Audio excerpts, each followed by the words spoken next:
अस्सलामुअलैकुम वरहमतुल्लाहि वबरकातुहू। जी हाँ नाजरीन, आपको बताते चले कि राम मंदिर का उद्घाटन 2024 में होने वाला है और वहाँ पर कसीर तादाद में हिंदू पहुँच रहे हैं।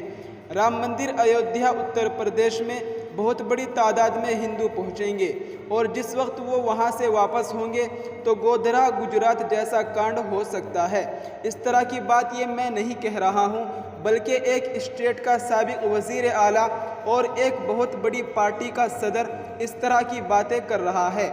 आप तमाम देखने और सुनने वालों से अपील है कि आप इस पूरी वीडियो को ज़रूर देखें, इसमें आपको बड़ी खबर मिलने वाली है और जितना हो सके इसको शेयर ज़रूर करिएगा। नाजरीन, आपको बताते चले कि शिवसेना जो महाराष्ट्र में बहुत बड़ी पार्टी है, उसके सदर और साबिक वज़ीर आला महाराष्ट्र उद्धव ठाकरे ने इस तरह का बड़ा बयान दिया है और इस वक्त उनके इस बयान को लेकर सोशल मीडिया पर काफ़ी बहस चल रही है।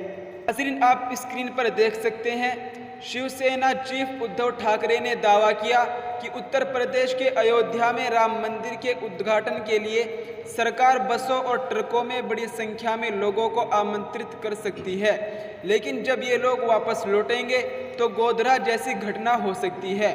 करीब 400 किलोमीटर दूर जलगांव में ठाकरे ने कहा कि ऐसी संभावना है कि सरकार राम मंदिर उद्घाटन के लिए बसों और ट्रकों में बड़ी संख्या में लोगों को आमंत्रित कर सकती है और उनकी वापसी यात्रा पर गोधरा जैसी घटना हो सकती है। राम मंदिर का उद्घाटन लोकसभा चुनाव से कुछ महीने पहले जनवरी 2024 में होने की संभावना है।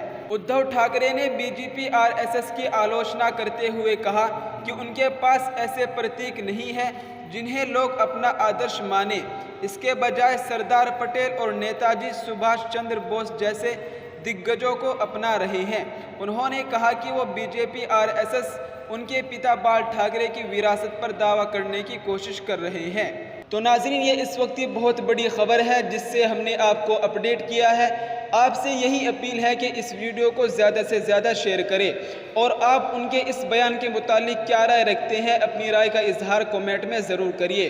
अस्सलामु अलैकुम वरहमतुल्लाहि वबरकातुहू।